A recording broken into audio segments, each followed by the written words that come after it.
اهدنا الصراط المستقيم.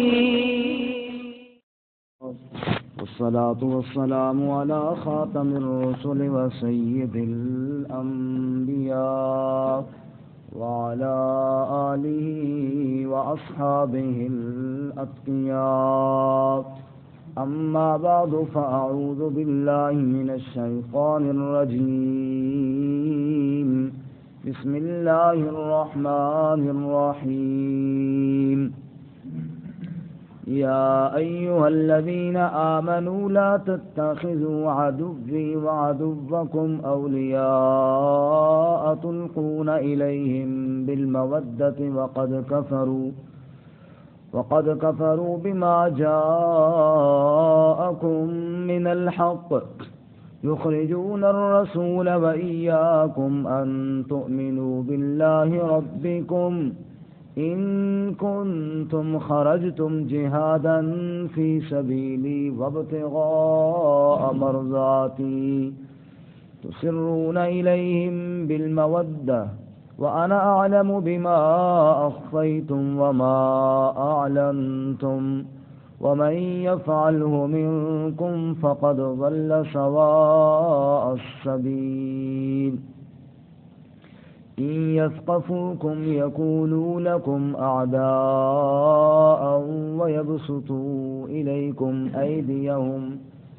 أيديهم وألسنتهم بالسوء وودوا لو تكفرون. لن تنفعكم أرحامكم ولا أولادكم يوم القيامة يفصل بينكم والله بما تعملون بصير. يا أيها الذين آمنوا اے ایمان والو لا تتخذوا عدوی وعدوکم اولیاء مت ٹھہراؤ میرے اور اپنے دشمنوں کو دوست. تلقون الیہم بالمودہ تم ان کی طرف محبت کے پیغام بھیجتے ہو. وقد کفروا بما جاءکم من الحق اور یقیناً انہوں نے تو کفر کیا اس کے ساتھ جو تمہارے پاس حق آیا. یخرجون الرسول انہوں نے نکالا رسول صلی اللہ علیہ وسلم کو. وَإِيَّاكُمْ اور خاص تمہیں بھی. أَن تُؤْمِنُوا بِاللَّهِ رَبِّكُمْ کیونکہ تم ایمان لائے اللہ کے ساتھ جو تمہارا رب ہے. إِن كُنتُمْ خَرَجْتُمْ جِهَادًا فِي سَبِيلِي اگر تم نکل گئے ہو جہاد کرتے میری راہ میں. وَابْتِغَاءَ مَرْضَاتِي اور میری رضا کی تلاش میں. تُسِرُّونَ إِلَيْهِمْ بِالْمَوَدَّةِ پھر خفیہ پیغام ان کی طرف کیوں بھیجتے ہو دوستی کے. وَأَنَا أَعْلَمُ بِمَا أَخْفَيْتُمْ وَمَا أَعْلَنْتُمْ اور میں خوب جانتا ہوں جو تم چھپاتے ہو اور جو تم ظاہر کرتے ہو. وَمَن يَفْعَلْهُ مِنكُمْ اور جس نے یہ کام کیا تم میں سے. فَقَدْ ضَلَّ سَوَاءَ السَّبِيلِ پس یقیناً وہ بھٹک گیا سیدھے راہ سے. إِن يَثْقَفُوكُمْ يَكُونُوا لَكُمْ أَعْدَاءَ اگر وہ غلبہ پالیں تم پر تو تمہارے دشمن ہو جائیں. وَيَبْسُطُوا إِلَيْكُمْ أَيْدِيَهُمْ وَأَلْسِنَتَهُمْ بِالسُّوءِ اور وہ بڑھائیں تمہاری طرف اپنے ہاتھوں اور زبانوں کو تکلیف کے ساتھ. وَوَدُّوا لَوْ تَكْفُرُونَ اور وہ تو یہ بھی چاہتے ہیں کہ کاش تم کافر بن جاؤ. لَن تَنفَعَكُمْ أَرْحَامُكُمْ وَلَا أَوْلَادُكُمْ يَوْمَ الْقِيَامَةِ ہرگز نفع نہ دیں گے تمہارے رشتہ دار اور نہ تمہاری اولاد دن قیامت کے. یفصل بینکم فیصلہ فرمائے گا اللہ تمہارے درمیان. واللہ بما تعملون بصیر اور اللہ تعالی جو تم عمل کرنے والے ہو اس کو دیکھنے والا ہے. سبحان ربك رب العزة عما يصفون وسلام على المرسلين والحمد لله رب العالمين اللهم صل على محمد وعلى آل محمد كما صليت على إبراهيم وعلى آل إبراهيم إنك حميد مجيد اللهم بارك على محمد وعلى آل محمد كما باركت على إبراهيم وعلى آل إبراهيم إنك حميد مجيد. معزز سامعین، سورۃ الممتحنہ کی ابتدائی 3 آیات آپ کے سامنے تلاوت کی ہیں. اللہ رب العزت ان کے مطابق صحیح بیان کی توفیق عطا فرمائے اور ہمیں قرآن و سنت پر عمل کرنے کی توفیق عطا فرمائے. اس سے قبل سورۃ الحشر میں ایک تو یہودیوں کو جو سزا دی گئی اس کا تذکرہ تھا، دوسرا منافقین پر زجر تھی کہ دیکھو تم نے ایسے کفار کے ساتھ دوستی لگائی ہوئی ہے، اور آخر میں اہل ایمان کو آخرت کی طرف ترغیب اور پھر مسئلہ توحید بیان کیا گیا. اب سورۃ الممتحنہ میں اہل ایمان کو اللہ تعالیٰ اس بات پر ڈانٹ رہے ہیں اور منع فرما رہے ہیں کہ کافروں کے ساتھ ہرگز دوستی نہیں لگانی، بلکہ ان سے الگ رہنا ہے اور کٹ کے رہنا ہے، اور ایک مسلم امت بن کر تم نے رہنا ہے. اور الگ امت تبھی بنتی ہے جب دوسرے سے جدا ہو. کافروں سے جدا ہو کر رہنا ہے، کافروں کے ساتھ کوئی تعلق نہیں رکھنا.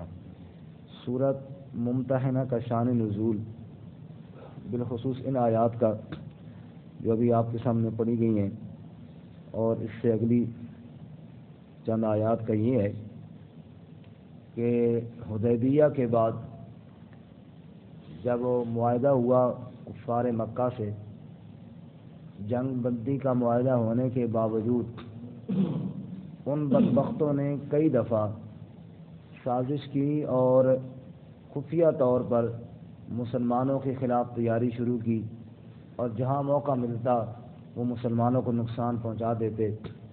جب بار بار عہد شکنی ہوتی رہی، معاہدہ وہ توڑتے رہے، تو نبی صلی اللہ علیہ وسلم نے بھی ان کے خلاف تیاری شروع فرما دی. اگر وہ ایسے ہی کریں گے اور بار بار یوں ہی معاہدہ توڑتے رہیں گے تو پھر ہم بھی پابند نہیں ہیں، پھر ہم بھی معاہدہ توڑتے ہیں اور ہم بھی مکہ پہ جا کے ان پہ حملہ کرتے ہیں. خود اللہ تعالیٰ کا حکم بھی یہی تھا کہ اگر آپ بار بار ان سے دیکھیں کہ وہ معاہدہ توڑ رہے ہیں، فَمْبِذْ إِلَيْهِمْ عَلَىٰ سَوَاءٍ، آپ بھی ان کی طرف معاہدہ پھینک دیجئے اور آپ بھی معاہدے کی پرواہ نہ کیجیے. جب نبی صلی اللہ علیہ وسلم نے تیاری کی، اب یہ تیاری خفیہ آپ فرما رہے تھے، اس لیے کہ ان کو تاکہ کانوں کان خبر نہ ہو اس کی، اور اچانک ہم حملہ کریں. اور اللہ تعالیٰ کی طرف سے فتح مکہ کی بشارت تو ویسے آئی ہوئی تھی، انا فتحنا لک فتحا مبینا، تو اس طرح اللہ تعالیٰ فتح عطا فرما دیں گے. تو حضرت حاطب بن ابی بلتہ رضی اللہ تعالیٰ عنہ ایک صحابی ہیں، اور یہ بڑے عظیم الشان صحابی تھے، بدری صحابی تھے، بدر میں شریک ہونے والے تھے. ان سے غلطی ہوئی کیونکہ ان کی والدہ، بہن اور دیگر کوئی رشتہ دار مکہ میں تھے. انہوں نے یہ سوچا کہ نبی پاک صلی اللہ علیہ وسلم کو تو اللہ نے فتح دینی ہی دینی ہے، اس میں تو دوسری کوئی رائے نہیں ہے. اگر میں یہ خبر مکے پہنچا دوں، مکے کے ان کافروں کی طرف، تو وہ مجھ پر بڑے خوش ہو جائیں گے کہ یار اس نے موقع پہ ہمیں بتا دیا. اس کا فائدہ یہ ہوگا کہ ذرا میرے رشتہ داروں کا وہاں خیال رکھیں گے، اور ان کے اوپر جو ظلم و ستم کرتے ہیں وہ بند ہو جائے گا. میرے رشتہ داروں کی جان چھوٹ جائے گی جو اہل ایمان ہیں، اور فائدہ یہ ہوگا کہ ان کا دفاع ہو جائے گا. اور نبی پاک صلی اللہ علیہ وسلم کو کیا نقصان ہونا ہے؟ اللہ تعالیٰ نے تو ویسی فتح کا وعدہ کیا ہوا ہے. خط کا جو مضمون تھا وہ بھی بڑا صحیح تھا، کوئی غلط نہیں تھا. اس میں یہی لکھا کہ اللہ کے نبی صلی اللہ علیہ وسلم ایک لشکر لے کر آ رہے ہیں، اور اللہ نے مدد کرنے کا وعدہ بھی کر لیا ہے، اور اگر اللہ کے نبی اکیلے آتے تب بھی اللہ مدد فرماتا. تو برکت میں آپ کو یہ اطلاع دے رہا ہوں کہ اللہ کے نبی آ رہے ہیں. لیکن یہ خط لکھنا درست نہیں تھا، کیونکہ اللہ کے نبی صلی اللہ علیہ وسلم جب خفیہ رکھ رہے تھے تو اس کو فی الحال خفیہ ہی رکھنا چاہیے تھا۔ اور دوسری بات یہ ہے کہ اگر یوں اسی طرح ہر ایک کو اجازت دی جاتی کہ اپنے خیال کے مطابق سوچ کر فیصلہ کرے، پھر تو شریعت کا کئی اور احکامات پہ زد پڑتی تھی۔ اس لیے اللہ تعالیٰ نے یہاں منع فرمایا۔ اور وہ خط انہوں نے ایک عورت کو دیا کہ جا کے تو مکے کے سرداروں کے پاس پہنچا دے۔ وہ عورت خط لے کے جا رہی تھی کہ اللہ تعالیٰ نے وحی کے ذریعے نبی صلی اللہ علیہ وسلم کو اطلاع دے دی کہ آپ کا راز تو آؤٹ ہو رہا ہے۔ آپ صلی اللہ علیہ وسلم نے 3 صحابہ اکرام کو بھیجا، حضرت علی رضی اللہ تعالیٰ عنہ، حضرت مقداد رضی اللہ تعالیٰ عنہ اور حضرت زبیر رضی اللہ تعالیٰ عنہ۔ یہ 3 صحابی گئے اور آپ نے بتایا کہ روضہ خاخ ایک جگہ ہے، وہاں تک وہ عورت پہنچی اور جلدی تم بھی وہاں پہنچو اور اس سے وہ خط واپس لے کر آؤ۔ چنانچہ یہ تینوں حضرات تشریف لے گئے۔ اس عورت نے کہا بھئی کدھر جا رہی ہے؟ مکہ جا رہی ہے، تیرے پاس کوئی خط ہے تو وہ دے دو۔ اس نے کہا میرے پاس تو کوئی خط نہیں۔ تلاشی دو، سارا سامان اس نے پیش کر دیا۔ انہوں نے ایک ایک چیز کو ڈھونڈا، چیک کیا، اس میں کوئی خط نہیں تھا۔ اب جناب بڑے پریشان، خط تو اس کے پاس ہے کوئی نہیں۔ اور اللہ کے نبی صلی اللہ علیہ وسلم نے بھیجا تو حضرت علی رضی اللہ تعالیٰ عنہ نے ارشاد فرمایا، نہ اللہ جھوٹ کہتا ہے نہ اللہ کا رسول جھوٹ کہتا ہے۔ اللہ نے وہی بھیجی ہے کہ خط ہے، نبی پاک نے ہمیں بھیجا ہے کہ خط لے کے آؤ، تو خط تو ہے، اب پتہ نہیں ہے کہاں ہے۔ حضرت علی نے فرمایا خط نکالتی ہے یا کوئی اور تیرا بندوبست کریں۔ اب جب علی نے للکارا نا تو وہ بھی سمجھی کہ اب چھوڑنے والی ہے نا۔ حضرت علی نے فرمایا خط ہم نے لے کے جانا، خط ہے تیرے پاس، اب ہمیں یہ معلوم نہیں ہے تو نے کہاں چھپایا ہے، خط تیرے پاس ہے، نکالے گی تو ٹھیک ہے ورنہ چھوڑیں گے نہیں، تجھے گھسیٹ کر ہم واپس مدینہ تک لے جائیں گے اور یہاں تک کہ خط تیرا نکل جائے گا۔ اب وہ سمجھ گئے کہ چھوڑنے والے نہیں ہیں۔ اس نے کہا خط تو ہے، اس نے اپنے بالوں کی جوڑے کے اندر چھپایا ہوا تھا، وہاں سے اس نے خط نکال کر دیا اور آپ لے کر واپس مدینہ تشریف لے گئے۔ اس پر یہ آیتیں نازل ہوئی جس میں سختی کے ساتھ ایسے کاموں سے منع کیا گیا۔ اچھا، جب یہ اطلاع پہنچی، خط واپس گیا، نبی صلی اللہ علیہ وسلم نے حاطب کو بلایا، یہ خط آپ کا ہے؟ کہا جی میرا ہے۔ اچھا، اب جب یہ بات ہوئی، عمر رضی اللہ تعالیٰ عنہ تو آپ کو پتہ ہے نا جلالی آدمی تھے۔ عمر رضی اللہ تعالیٰ عنہ یا اسلام مجھے چھوڑو، اضرب عنق ھذا المنافق، اس منافق کی میں گردن اڑا دوں۔ تو نبی صلی اللہ علیہ وسلم نہیں عمر تو نہیں جانتا یہ کون ہے؟ یہ بدر کے اندر شریک ہوا تھا، اور اللہ تعالیٰ نے اہل بدر کے بارے میں ارشاد فرمایا اعملوا ما شئتم قد غفرت لکم وبدلت سیئاتکم حسنات۔ اللہ نے فرمایا بدر والو تم آج کے بعد جو بھی عمل کرو میں نے بخشش کا وعدہ کر لیا تمہارے ساتھ، وبدلت سیئاتکم حسنات، اور تمہاری برائیوں کو بھی میں نیکیوں سے بدل دوں گا۔ یہ بدر میں شریک ہوا ہے۔ حضرت عمر کی آنکھوں میں آنسو ٹپک پڑے اور کہنے لگے پھر اللہ اور اس کے رسول جو فیصلہ کرے عمر کو قبول ہے۔ خاموش ہو گئے۔ پھر آپ نے پوچھا حاطب تو نے کیوں لکھا خط؟ کہ یا رسول اللہ، اللہ کی قسم نہ تو میں منافق ہوں، نہ میں اسلام سے پھرا ہوں، نہ اور کوئی ایسی بات نہیں، غلطی مجھ سے یہ ہو گئی، میں نے یہ سوچا کہ اس خط کا نبی پاک صلی اللہ علیہ وسلم کو تو نقصان ہونا کوئی نہیں ہے، چلو میرے بچوں کا ادھر فائدہ ہو جائے گا یا میرے رشتہ داروں کا فائدہ ہو جائے گا، بس یہی بات سوچ کے میں نے لکھ دیا، اور یہ مجھ سے غلطی ہو گئی اور میں واقعی اپنی غلطی کا اقرار کرتا ہوں اور آئندہ نہیں کروں گا، یہ مجھ سے غلطی ہو گئی۔ اور آپ صلی اللہ علیہ وسلم نے معاف فرما دیا۔ تو اس پر پھر یہ آیتیں بھی نازل ہوئیں جن میں سختی کے ساتھ منع کیا گیا ہے۔ لیکن ایک چھوٹی سی بات میں عرض کروں، جو ابھی میں نے حدیث سنائی نا، نبی صلی اللہ علیہ وسلم نے فرمایا کہ یہ بدر میں شریک ہونے والا ہے، اور بدر والوں کے لیے اللہ نے فرمایا کہ میں نے بخشش کا اعلان کیا، وبدلت سیئاتکم حسنات، اور میں نے تمہاری برائیوں کو نیکیوں سے تبدیل کر دیا۔ کریں گے برائیاں اور میں لکھوں گا نیکی، یہ کیسے؟ یہ بڑی عجیب سی ایک بات لگتی ہے۔ ایک عالم نے بڑی خوبصورت مثال دے کے بات سمجھا، وہ مثال میں نے کہا چلو عرض کر دوں۔ وہ مثال انہوں نے یہ دی کہ بالٹی پانی کی ہو، ابھی یہاں پہ ایک بالٹی لائی جائے پانی کی، رومال ناپاک ہو، اس کے اوپر کسی بچے وغیرہ نے پیشاب کیا یا جو بھی تھا، ناپاک تھا رومال، میں نے یہ ناپاک رومال بالٹی کے اندر ڈال دیا، پانی پاک رہا یا ناپاک ہو گیا؟ ناپاک ہو گیا۔ یہی ناپاک رومال یہ میں لے کر گیا سمندر میں، وہاں میں نے ڈالا تو سارا سمندر ناپاک ہو گیا؟ نہیں، وہاں میں نے ڈالا سارا سمندر ناپاک نہیں ہو گیا، الٹا میرا رومال بھی کیا ہو گیا؟ پاک ہو گیا۔ سمجھ آئی؟ فرمایا میرے تیرے اعمال تو ہیں بالٹی جتنے، کتنے ہیں؟ بالٹی جتنے، ان کے اندر اگر کوئی برائی ملے گی تو یہ تو میرے ساری نیکیوں کو برباد کر دے گی۔ صحابہ کے اعمال تھے سمندر کی طرح، صحابہ کے اعمال کس طرح تھے؟ سمندر کی طرح تھے، اگر کوئی غلطی ہو بھی جاتی تو اللہ نے کہا بدل تو سیئاتکم حسنات، اس نیکیوں کے سمندر میں یہ غلطی ملی تو میں نے اس غلطی کو بھی نیکی بنا دیا۔ جیسے سمندر کے اندر وہ رومال ملا تھا تو سمندر بھی پاک تھا، رومال بھی پاک ہو گیا۔ اللہ فرماتے ہیں ایسے ہی وبدل تو سیئاتکم حسنات۔ اسی لیے علماء فرماتے ہیں نا صحابہ پہ تنقید کسی کو کرنے کا حق نہیں ہے، کیونکہ غلطیاں تو ان سے ہوئی، معصوم تو نہیں تھے، لیکن اللہ تعالیٰ نے ان کو معاف فرما دیا۔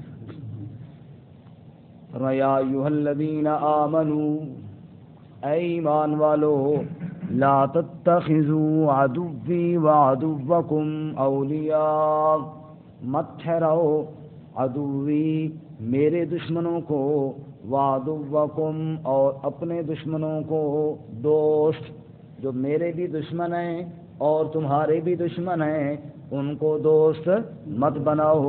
تلقون الیہم بالمودہ، تم ڈالتے ہو یعنی بھیجتے ہو ان کی طرف، بالمودہ محبت کے پیغام، دوستی کے پیغام بھیج رہے ہو۔ وقد کفروا بما جاءکم من الحق، اور یقیناً انہوں نے کفر کیا جو تمہارے پاس حق آیا، اللہ نے اپنا کلام نازل کیا اور وہ اس کلام کے ساتھ کفر کرتے ہیں، اس کلام کے ساتھ انکار کرتے ہیں، کیا وہ تمہاری دوستیوں کے قابل ہو سکتے ہیں؟ ابھی بھی آپ دیکھیں نا، کبھی قرآن پاک کو آگ لگا رہے ہیں نعوذ باللہ من ذالک، اور کبھی قرآن پاک کو پھاڑ پھاڑ کے پھینک رہے ہیں اور کہتے ہیں کہ اس کتاب میں فتنہ ڈالا ہے نعوذ باللہ من ذالک۔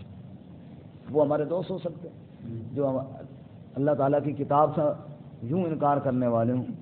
اور پھر اللہ فرماتے ہیں یخرجون الرسول وإیاکم، ابھی کل ہی کی تو بات ہے نا، انہوں نے مکہ سے میرے رسول کو نکالا، وہ دوستیوں کے قابل ہیں۔ یخرجون الرسول، جو نکالتے ہیں، جنہوں نے نکالا حضرت محمد الرسول اللہ صلی اللہ علیہ وسلم کو، وإیاکم اور تمہیں بھی، تم بھی تو مکہ چھوڑ کے آئے ہو نا، کیوں چھوڑ کے آئے ہو؟ ان ظالموں کے ظلم کی وجہ سے تنگ ہو کر آئے ہو، جنہوں نے اللہ کے رسول کو مکہ میں نہ ٹھہرنے دیا اور رسول پر ایمان لانے والے کو مکہ میں نہیں ٹھہرنے دیا۔ کیا قصور تھا تمہارا؟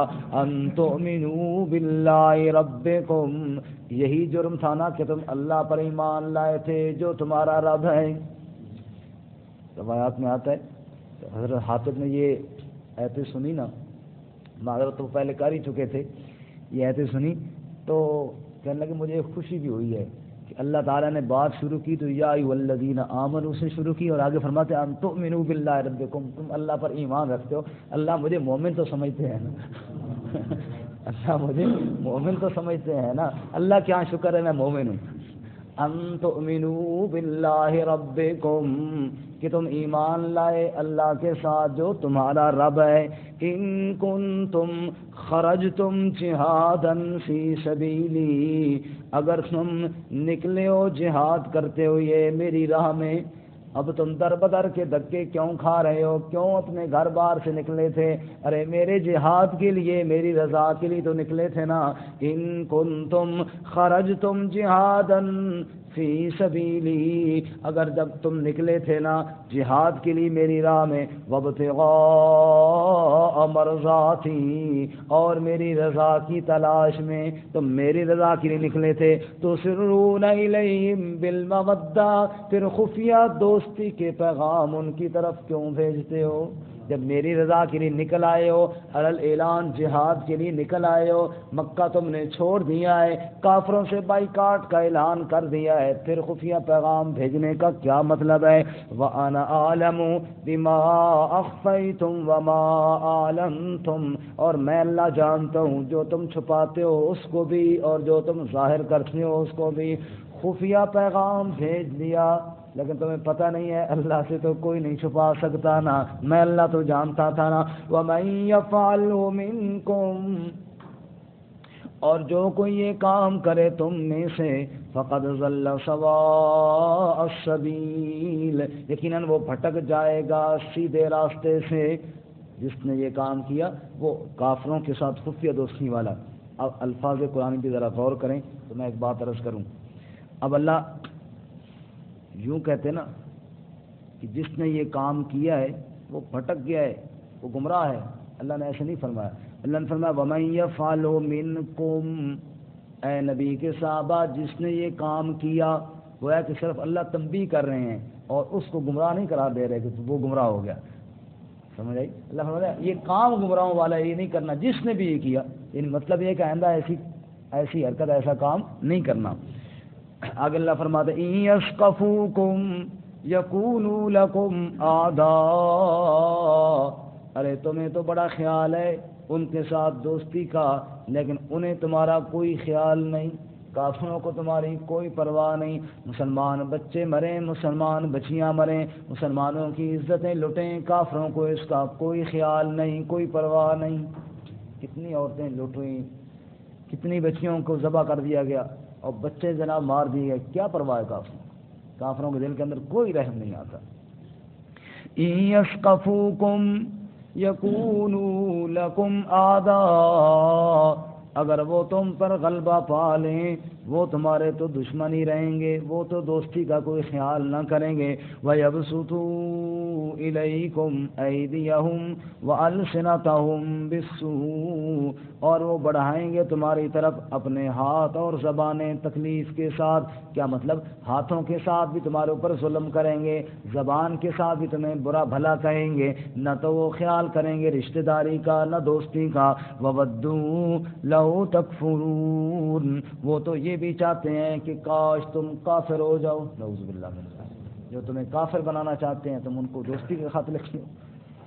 لن تنفعكم ارحامكم ولا اولادكم يوم القيامہ، کوئی دوستی کے لیے تو یا اللہ ہم نے نہیں لکھا، ہم نے تو اپنے رشتہ داروں کے لیے لکھا ہے، خط لکھیں گے ان کا فائدہ ہو جائے گا۔ فرمایا لن تنفعكم ارحامكم، ہرگز تمہیں نفع نہ دیں گے تمہارے رشتہ دار، ولا اولادکم، نہ تمہاری اولاد، یوم القیامہ، قیامت والے دن یہ رشتے سارے ٹوٹ جائیں گے، تعلق سارے چھوٹ جائیں گے، بلکہ حالت تو یہ ہوگی یوم یفر المرء من اخیہ وَأُمِّهِ وَأَبِيهِ وَصَاحِبَتِهِ وَبَنِيهِ لِكُلِّ امْرِئٍ مِّنْهُمْ يَوْمَئِذٍ شَأْنٌ يُغْنِيهِ، ہر ایک دوسرے سے بھاگ رہا ہوگا، بیٹا ماں باپ سے بھاگ رہا ہے، باپ اولاد سے بھاگ رہا ہے، بیوی شوہر سے دور ہے، شوہر بیوی سے بیزار ہے، ہر رشتہ دار دوسرے سے چھپ رہا ہوگا، دور بھاگ رہا ہوگا۔ ارے اس دن کی فکر کرو جس دن یہ سارے رشتے ٹوٹ جائیں گے، سارے تعلق چھوٹ جائیں گے۔ یفصل بینکم، وہی فیصلہ فرمائے گا تمہارے درمیان۔ واللہ بما تعملون بصیر، اور جو تم کرتے ہو اس کو اللہ دیکھنے والا ہے۔ جتنا خفیہ چھپا کر کیوں نہ کر لو، دنیا کی نگاہوں سے تو چھپ جائے گا، اللہ کی نگاہ سے کوئی نہیں چھپا سکتا۔ اللہ تعالیٰ ہمیں عمل کی توفیق عطا فرمائے۔ ترجمہ دوبارہ سنیں۔ یا ایھا الذین آمنوا، اے ایمان والو، لا تتخذوا عدوی وعدوکم اولیاء، مت ٹھہراؤ جو میرے دشمن ہیں اور تمہارے دشمن ہیں ان کو دوست. تلقون الیہم بالمودہ تم پیغام بھیجتے ہو ان کی طرف دوستی کے. وقد کفروا بما جاءکم من الحق اور یقیناً انہوں نے کفر کیا جو تمہارے پاس حق آ گیا. یخرجون الرسول وایاکم وہ نکالتے ہیں یعنی انہوں نے نکالا رسول اللہ صلی اللہ علیہ وسلم کو بھی اور تمہیں بھی.